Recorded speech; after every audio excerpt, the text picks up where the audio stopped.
Bom, continuando o nosso estudo aqui sobre Jesus, Novo Testamento, a gente tem uma ideia que é muito comum a gente ver hoje em dia, que é essa ideia de meio que rejeitar o que é antigo e tudo que é novo é bom, como se o que é novo é um valor por si.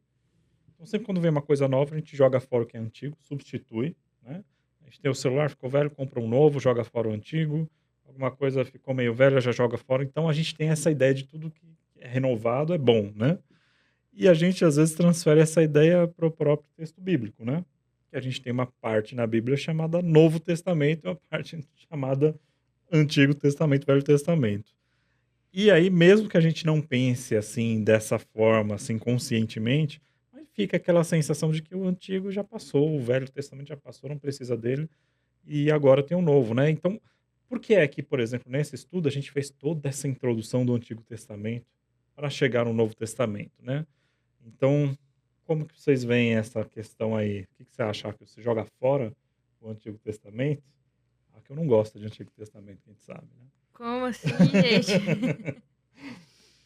Então, será que tudo que é novo é melhor? Será que Jesus veio trazer ele caiu aqui de paraquedas? A gente tem visto nos nossos estudos que Jesus não vem do nada, né, que já anunciavam ele, e a gente vai tentar, descobrir o que que Jesus ele traz de inovação, porque os profetas também falam isso, que Deus está fazendo algo novo.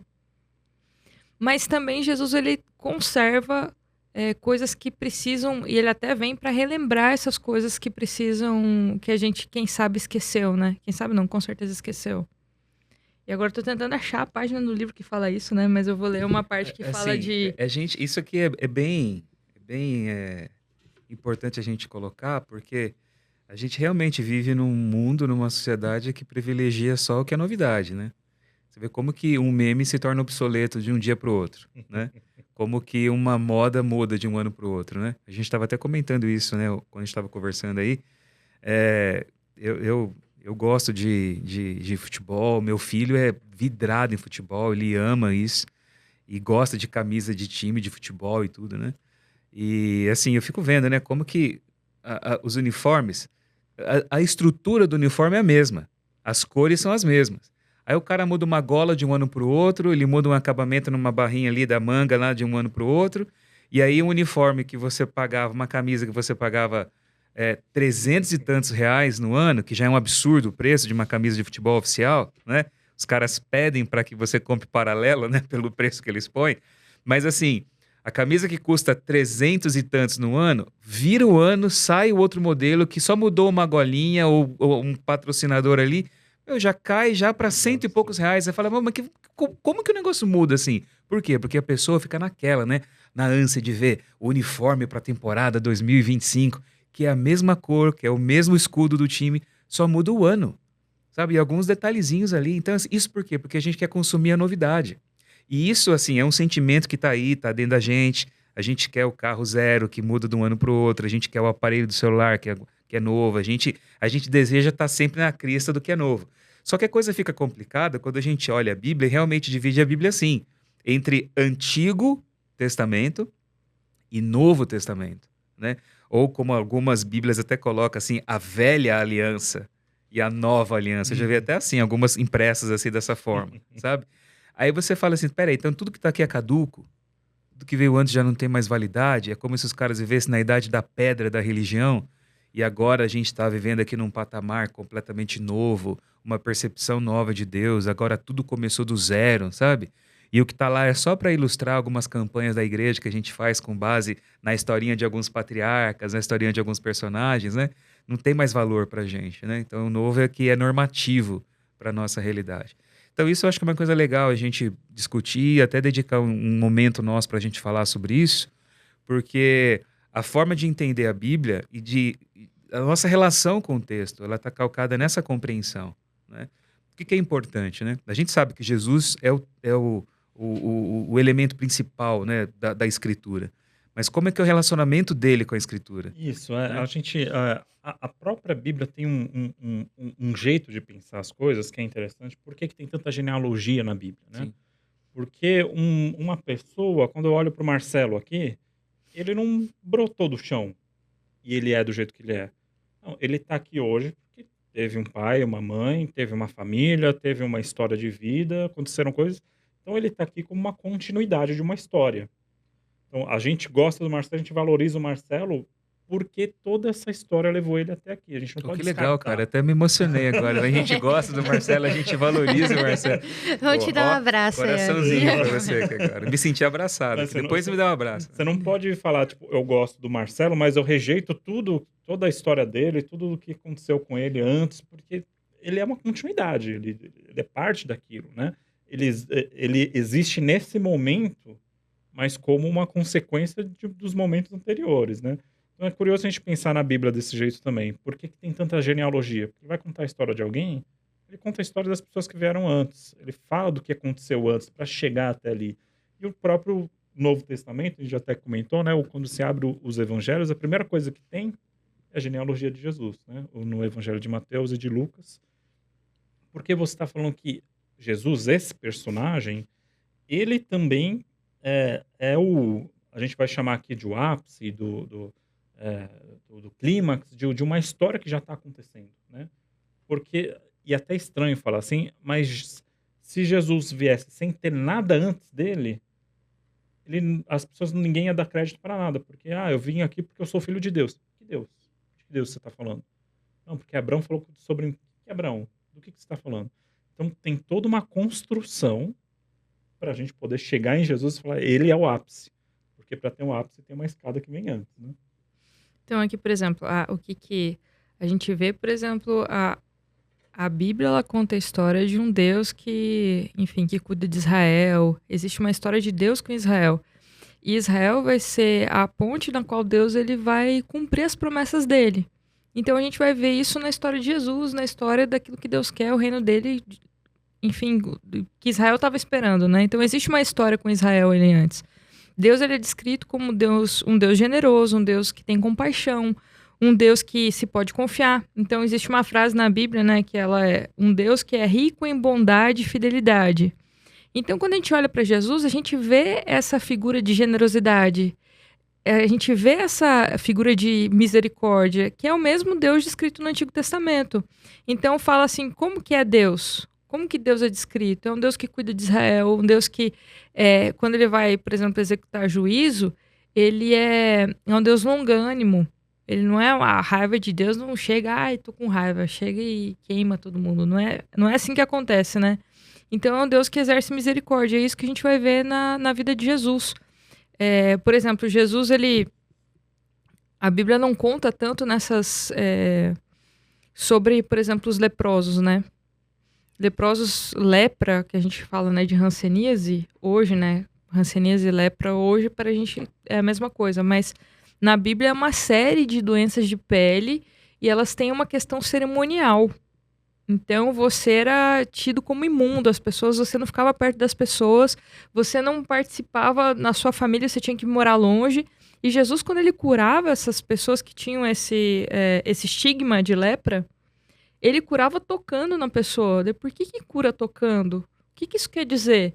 É um Deus que pega e diz, olha, você faz parte, você pertence. Jesus, quando ele senta para comer com as pessoas, ele diz assim, olha, você faz parte, você pertence. É um Deus que não quer mais esse negócio de classe social. Ele quer um Deus que quer estar perto.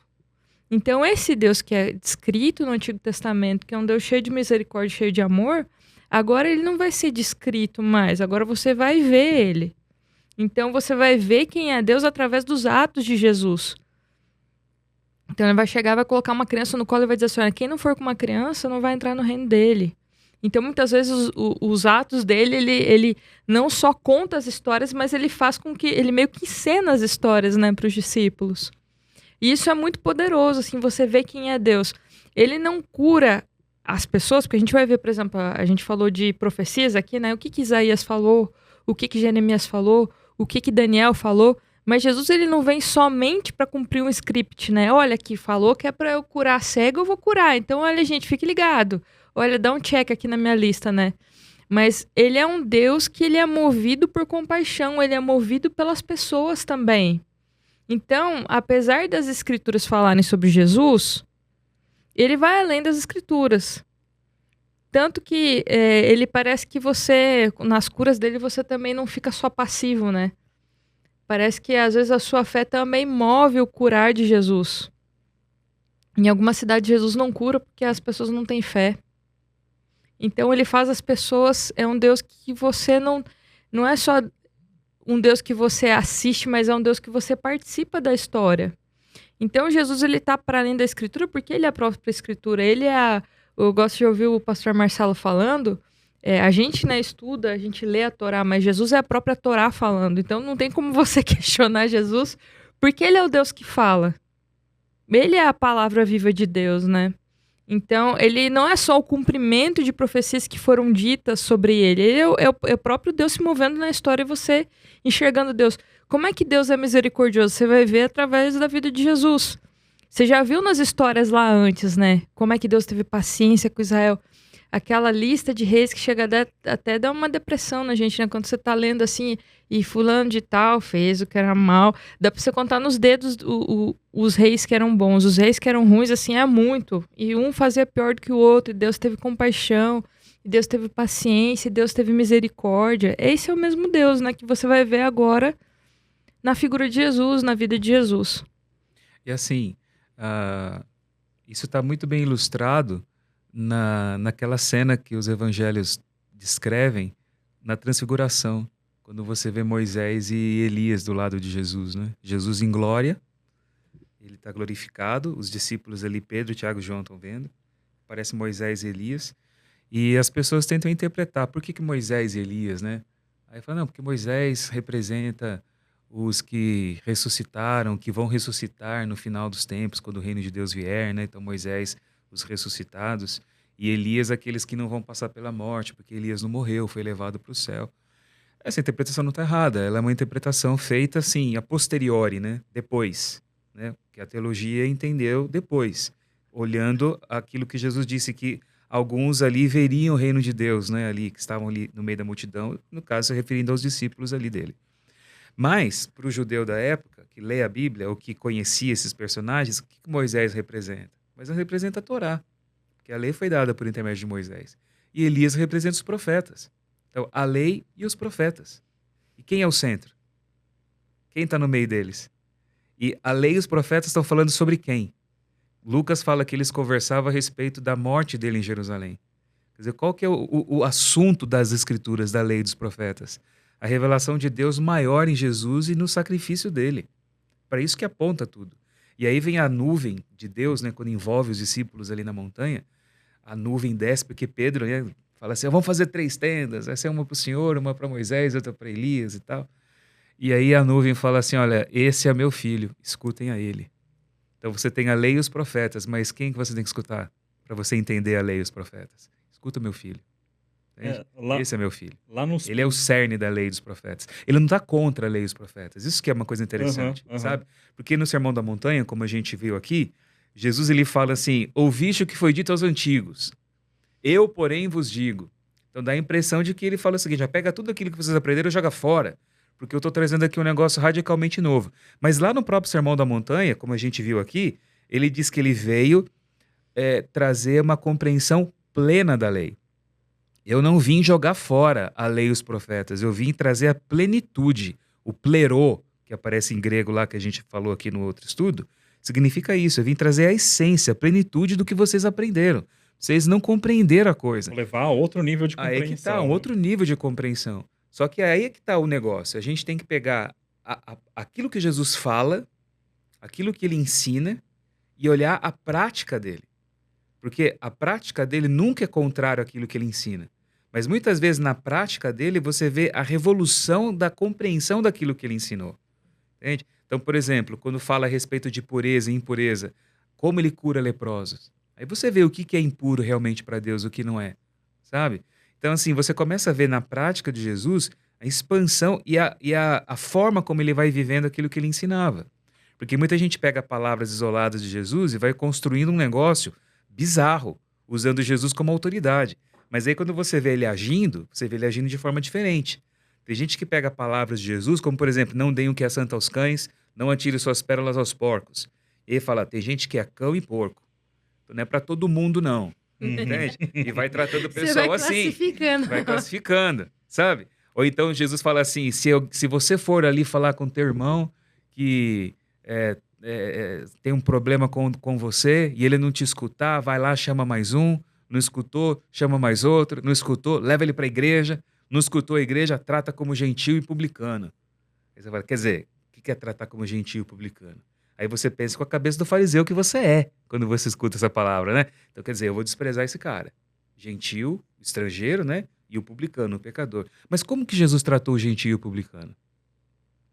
Ele comia com esses Quer caras, dizer, as ele andava ações com de ele. Jesus, Mostra como você entende o ensino dele, elas fazem, é a entendeu? chave para você interpretar Exatamente, o ensino dele. Quer dizer, o que ele está falando é o seguinte: começa do zero com esse cara de novo. Ensino básico, ele não entendeu, ele não aprendeu. Então trata com todo carinho e traz ele para dentro, para ele compreender aquilo que ele não está entendendo.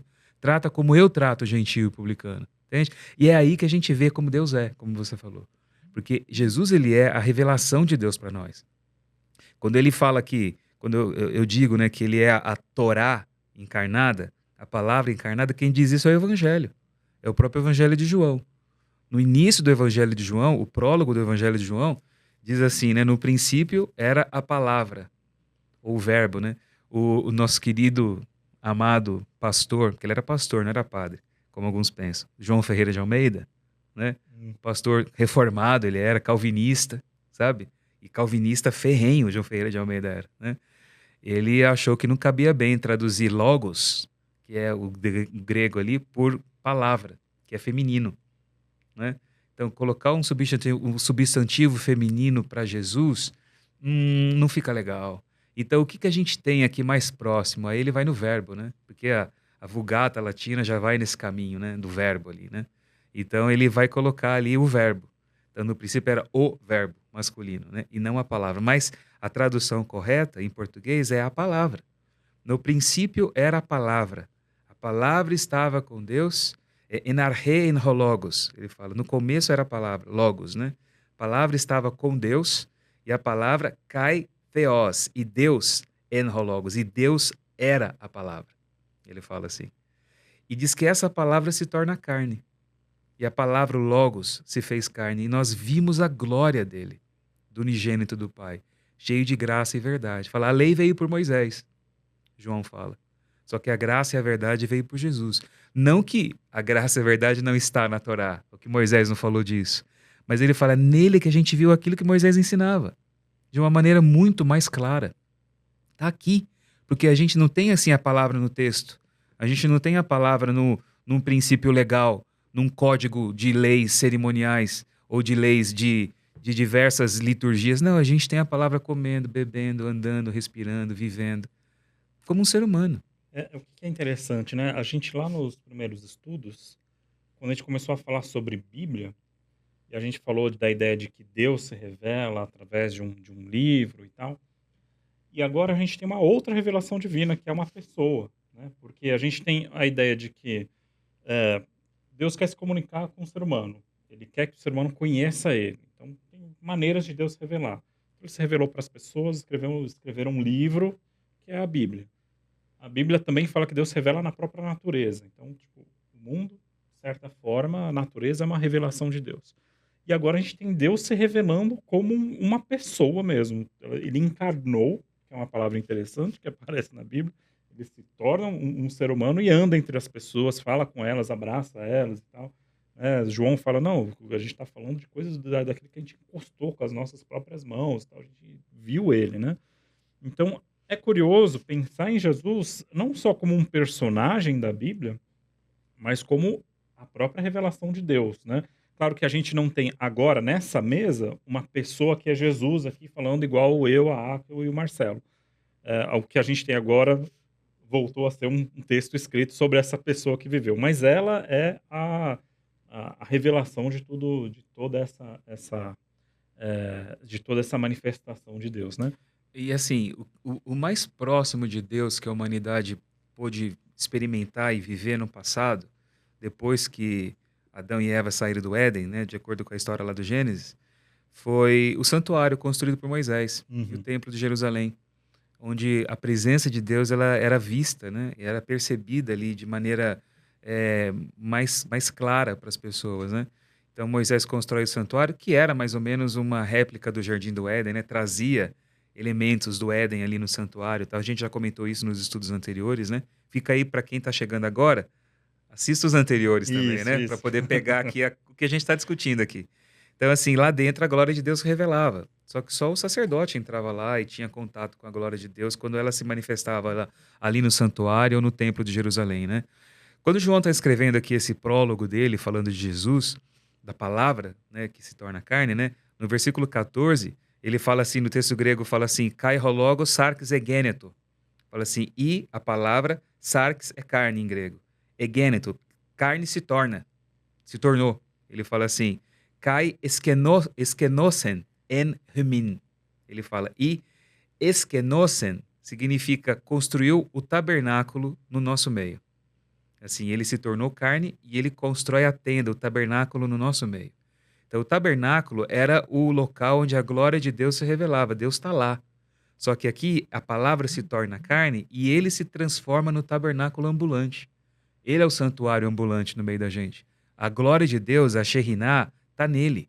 Ele é a glória visível, que ninguém via. Agora está aqui, andando no meio do povo, sentando com a turma, brincando com criança, comendo. Está ali no meio, vivendo a vida como uma pessoa. A glória que estava ali em cima da arca da aliança e a coluna de fogo no santuário está aqui, ó, como um homem. E é chamado de Jesus de Nazaré. Ele fala, essa é a glória de Deus. Então, quer saber quem Deus é? Olha para ele. Ele mostra quem Deus é. Quer saber como entender a Escritura? Olha o que ele ensina, o que ele fala. Ele está interpretando a Escritura, ele está trazendo ela para a gente. Está mostrando qual é a essência dela para a nossa vida. Porque muita gente pode ter interpretação diferente a respeito da Bíblia.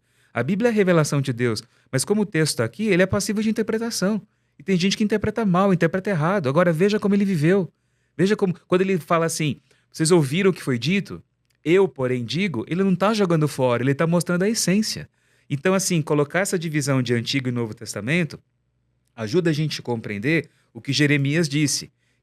Eis que vem dias em que farei uma nova aliança. Uhum. Aí vem a expressão Novo Testamento, né? Kaine diatheke, em grego, né? Que é o que dá nome aqui. Farei nova aliança, farei uma nova aliança, a Brit Hadashah, como costuma falar, né, em hebraico lá.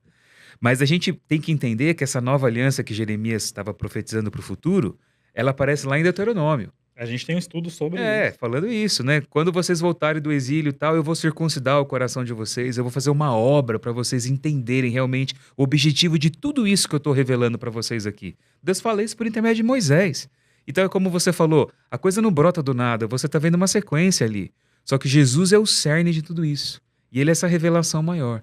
E o Evangelho de João, ele está construído em cima desse conceito aqui.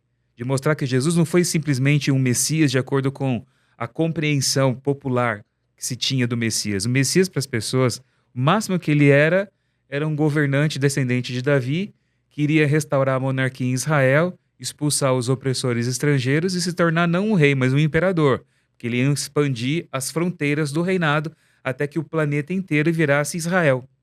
Entende? O reino é esse.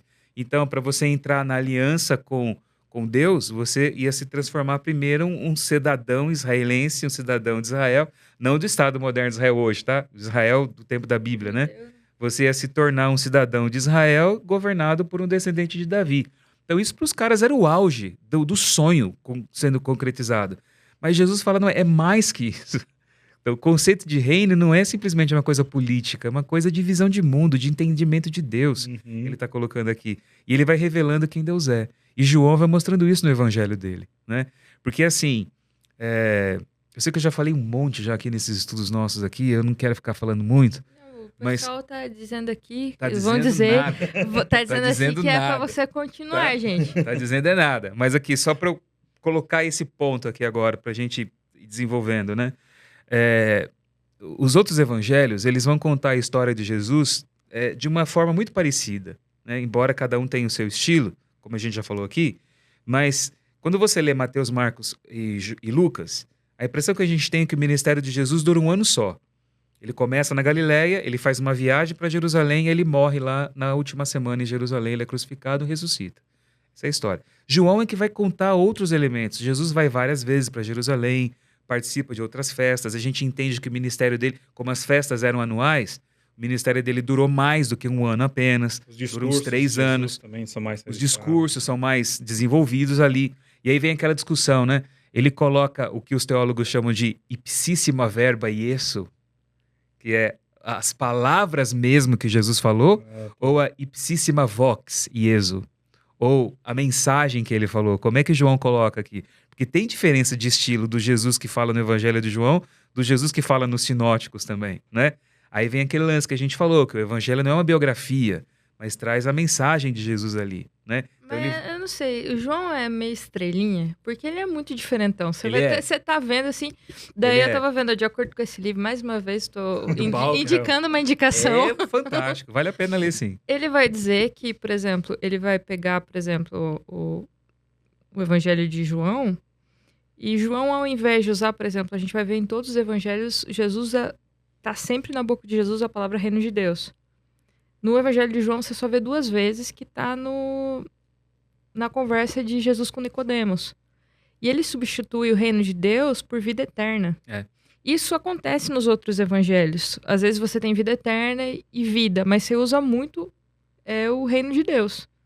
E João, ele escolhe outra palavra. Então ele pega palavras que o evangelho usa, mas ele escolhe outras.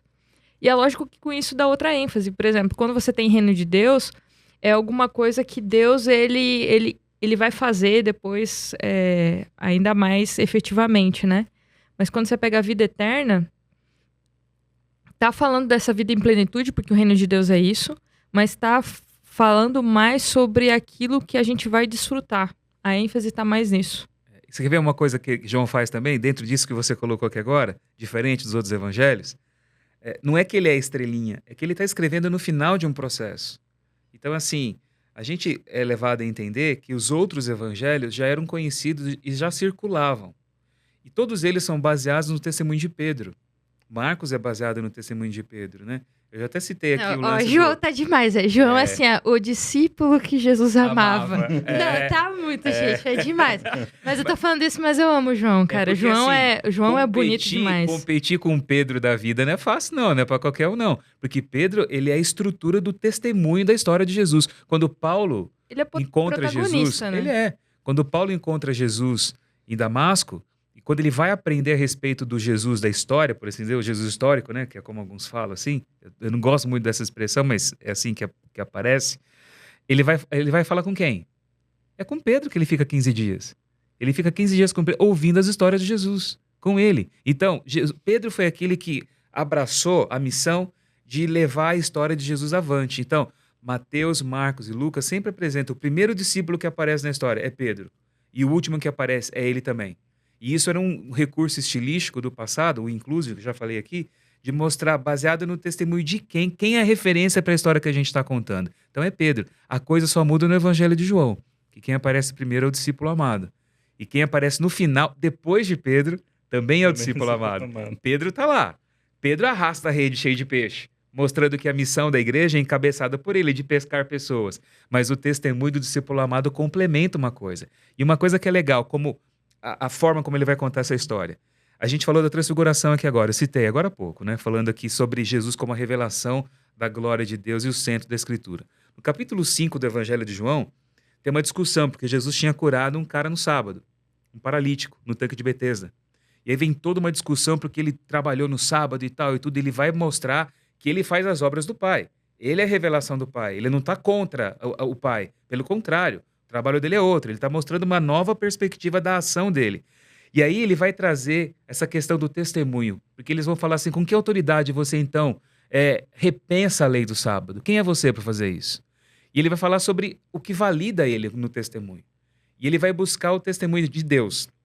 Ele fala assim, mas vocês não querem ouvir o que ele fala. Tá? Ele fala, veio João. João era a lâmpada que estava acesa, e por algum tempo vocês gostaram daquilo que ele falava da luz dele, No de caso, João Batista. Né? João Batista, ele fala assim, ele traz João Batista como testemunho, ele está falando aqui. E ele vai falar a respeito dele, o testemunho dele que ele dá não é dele mesmo e tal, veio de Deus. E no final ele fala o seguinte, assim, no versículo 46 do capítulo 5 do Evangelho de João.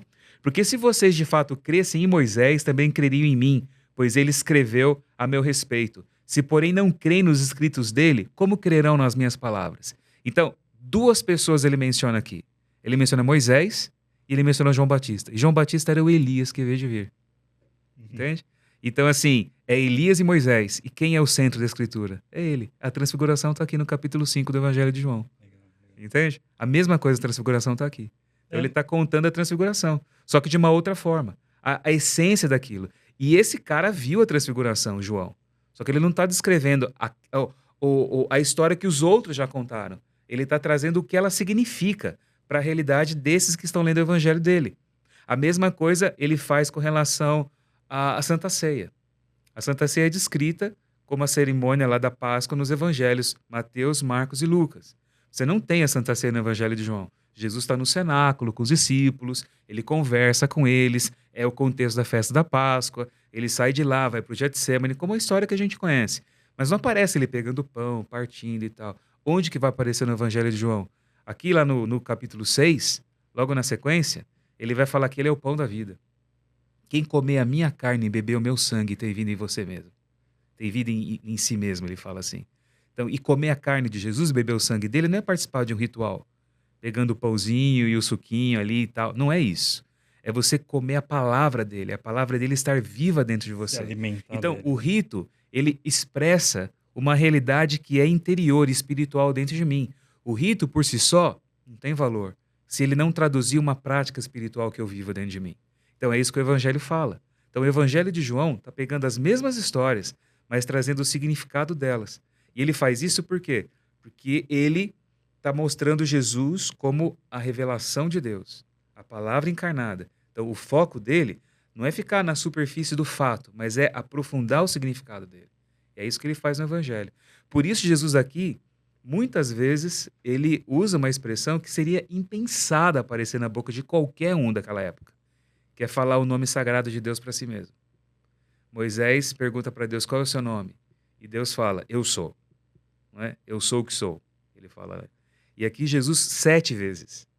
O número 7 é um número significativo também no texto bíblico. 7 vezes usa o eu sou para ele. Antes de Abraão existir, eu sou. Aí os caras pegam em pedra para matar. Porque pode falar o que for. Ele podia falar, eu sou o Messias, beleza. Mas quando ele fala, eu sou, antes de Abraão, ele não está só cometendo um erro gramatical. Em vez de falar, eu era, antes de Abraão. Nada. Quando ele fala, antes de Abraão existir, eu sou, ele está se colocando no lugar de Deus. Sim. E aí eles falam assim, não, você... Ele fala, por qual das minhas obras vocês estão me apedrejando? Não é por nenhuma das suas obras não, mas é porque você, sendo um homem, se coloca no lugar de Deus. Os caras entenderam o que ele estava falando. Então João está mostrando Jesus realmente como a revelação do Pai. E é no texto dele. interessante isso de João ter essa abordagem diferente, né? Porque quando você olha como começa o Evangelho de João, de novo, né? Voltando pro prólogo de João, então lá no capítulo 1, a gente tem os outros evangelhos começando já contando a história. E João começa fazendo uma construção quase filosófica aqui, né? E é interessante que a palavra logos, que você tinha mencionado, né? Que o Ferreira de Almeida traduz como verbo, que é a palavra, né? É uma palavra que ela faz sentido dentro da cultura grega, dentro do estoicismo, porque eles tinham toda uma compreensão de que o cosmos, né? O mundo, ele está organizado com uma certa lógica. E eles davam uma divindade, um aspecto de divindade para essa lógica que organiza o cosmos, né? E o nome que eles davam para isso é logos, é o logos, né? É a palavra. Então, é curioso que se você ler o prólogo joanino, o começo dele, ele poderia ser considerado um tratado estoico, assim, sem tirar nem pôr, né? O princípio era o Logos estava com Deus, o Logos era Deus, todas as coisas foram feitas através dele. Você lê, isso daqui é um tratado estoico. Só que aí quando você chega no verso 14, que você tinha mencionado também, então o verbo se fez carne, a palavra se fez carne e habitou entre nós e tal, aí já é um rompimento total e absoluto, né? Parece que João até tá fazendo assim, eu vou jogar um bait aqui, para os caras entrarem na minha, e aí eu vou romper totalmente para dar um choque, porque é o que acontece, né? Então, ele pega elementos de toda uma cultura grega para construir uma ideia, para romper com essa ideia, e é um jeito de você introduzir a ideia de Jesus diferente dos outros evangelhos, né? E Então, assim, é legal, olha só, não quero cortar você não, desculpa, tá? Mas assim, de acordo com a tradição cristã, esse evangelho foi escrito em Éfeso, né? Por João. E em Éfeso, vários filósofos famosos da antiguidade haviam passado. Inclusive um cara chamado Tales de Mileto, que fala dessa energia responsável por tudo como Logos. Ele também fala isso. Uhum. Então a ideia do Logos circulava em Éfeso, sabe? Como sendo o princípio por trás de tudo, né? E esses caras, na época, eles eram vistos como pensadores, assim, completamente revolucionários, porque eles acreditavam que a matéria era feita por elementos que eram invisíveis aos olhos humanos. O tal do átomo. Esses caras falavam de átomo. Nessa época, há 2000 anos atrás, entende? E mais ainda, sabe? Então, assim, era um local, um contexto, assim, de uma efervescência, assim, intelectual, de busca, de entendimento, de querer entender as coisas.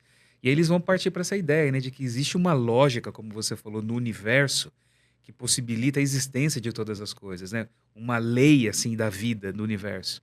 Filo de Alexandria é um cara que também usa o Logos nesse sentido, Uhum. como a sabedoria de Deus, lá de Provérbios, capítulo 8 e 9, que Sim, fala a sim. sabedoria de Deus, criou todas as coisas e tal. Então a sabedoria de Deus, o Logos ali, né, ele também usa isso, né?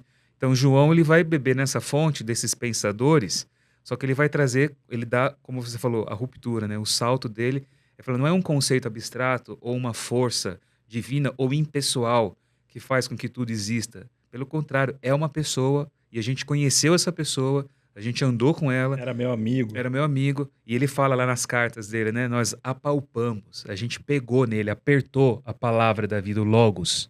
A gente apertou com a mão ele. A gente viu ele, a gente viveu com ele. É o que ele tá falando. E aí rompe tudo, né? Aí é assim, essa quebra de tudo, né? Então, quando a gente começa a ler o Evangelho de João, parece que a gente está lendo Gênesis, só que ele usa uma palavra, ele usa um jeito diferente de escrever, né? Então, quando você olha lá em Gênesis, Deus é o Deus que quando fala, as coisas são feitas, as coisas se criam. E agora ele vai dizer, então, a palavra, que é o Deus que fala e as coisas se fazem, é esse Cristo aqui que vocês viram. Então, coisas que fazem com que o Evangelho de João seja diferente dos evangelhos sinóticos. Na verdade, não é tão diferente, mas, por exemplo, ele escolhe palavras que não são tão usadas nos outros evangelhos e escolhe aquela palavra como preferida dele, como a gente viu agora a vida eterna. Outra coisa, ele pega, por exemplo, os aforismos, os sermões de Jesus, e ele começa a usar as lembranças que ele tem de Jesus e organizar de uma forma diferente dos evangelhos sinóticos. Então, os discursos de Jesus no Evangelho de João, eles são mais longos, porque é como se fosse desse jeito que Jesus falou. Então, eles não são organizados da mesma forma como nos evangelhos sinóticos. Então, Jesus tem uma fala, ele usa uma linguagem um pouco diferente, uma linguagem mais longa, que é como que Jesus usou a história, a ordem que ele usou. No Evangelho de João a gente encontra. E os milagres no Evangelho de João, eles são mais escassos do que nos outros evangelhos. Ele usa menos milagres. São 7. E ele 7 usa a palavra sinais. sinais, ao invés de milagres sinais, porque é como se a gente precisasse desses sinais para confirmar que o reino de Deus estava acontecendo ali. Então esse é o sinal do reino de Deus. Então esse a gente precisa ficar alerta, porque isso daqui é um sinal de que esse daí é o Messias. Eu acho que de todos os evangelhos, parece ainda mais sublinhado em caneta marca-texto que Jesus é o Messias. Ele tá não que nos outros evangelhos não esteja, porque tá. Mateus ali, enfim, ele tem toda aquela genealogia para mostrar que Jesus era quem era para estar, quem tinha que vir. Mas aqui tá todo momento dizendo, é o verbo, gente. Esse daqui é Deus que tá aqui. A divindade de Jesus, inclusive, no Evangelho de João, é onde fica mais explícita diretamente e mais vezes, né?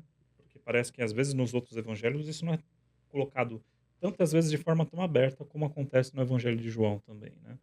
Que acaba sendo um conceito importante depois para todo o cristianismo e tal, né? Assim, quando a gente fala da divindade, a gente tem que entender como essa questão é apresentada na Bíblia, sabe? Porque assim, a gente fala que Jesus aqui é a revelação de Deus, é Deus expresso, encarnado aqui entre nós. E aí a gente pensa com as categorias da teologia tradicional, né? De tentar entender a essência de Deus, a natureza divina. E aí aquela coisa, né? O concílio de Nicéia, vários concílios na história, né? Que é gerado, não criado, né? Eles vão colocar assim, Jesus, né? É Sistematiza tudo. homousia. Olha a palavra louca, né? Que é da mesma essência que o Pai, sabe? Então, o Espírito Santo é de quem? Ele é do Pai ou é do Filho? Procede de quem? Né? Aí vem a questão do filioque, que eles chamavam, né? Da essência, de onde que deriva o Espírito Santo e tal, se é de Deus. A Bíblia não vai falar disso. A Bíblia não está tratando da essência, da natureza, do ser de Deus. A Bíblia é silenciosa em relação a isso. A Bíblia entende a identidade divina. E a identidade divina é dele. Ele não compartilha essa identidade dele com a criação. Porque tem duas coisas que só Deus é e faz nas escrituras hebraicas.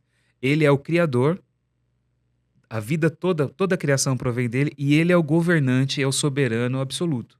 Ele reina, ele governa. Então, são duas coisas que nenhum anjo vai fazer. Um anjo não vai criar e não vai governar o universo, não vai governar todas as coisas. E você percebe que a única pessoa que vai ter no texto dos evangelhos, dos 4 evangelhos e também do Novo Testamento, esses atributos da identidade divina. Percebe que eu estou falando de identidade, não da natureza aqui, porque a gente não tem como falar da natureza. Uhum. Mas quem compartilha a identidade divina, quem é colocado dentro dessa identidade é Jesus. Porque ele é apresentado aqui como Criador. Porque fala assim, tudo que existe foi feito por meio dele, e sem ele, sem a palavra, nada do que foi feito se fez. Lá em Gênesis fala que Deus falou e tudo foi feito, né? Como você disse, o prólogo vai ecoar Gênesis, né? O prólogo de João. E se ele criou lá pela palavra, a palavra aqui é personificada. A palavra é alguém, entende? Então, tudo foi feito por meio dele. Ele é o Criador. Paulo vai falar isso. Tudo subsiste nele, para ele foi feito, é por meio dele que existe. Então, Jesus é o Criador. E ele é aquele que tem toda a autoridade, entende? O Apocalipse coloca numa cena, também escrito por João, a cena do trono do Apocalipse mostra o cordeiro sentado no trono, o cordeiro degolado. Ele tem 7 olhos e 7 chifres. E é uma coisa bizarra, você vê um negócio daquele, meu, que bicho que é isso, né?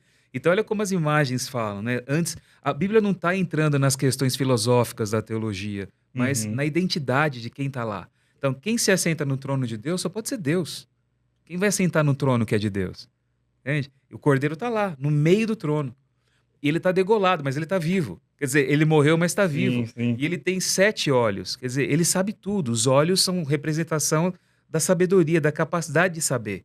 Então, ele sabe todas as coisas, ele conhece todas as coisas. E ele tem 7 chifres, que é símbolo de poder, de força, de autoridade. Então, todo o poder é dele, toda a sabedoria é dele. E quem governa é ele. Quer dizer, só Deus é assim. É o Criador e o governante absoluto. Então, Jesus é o governante absoluto. Então, você vê isso de maneira clara no Evangelho de João.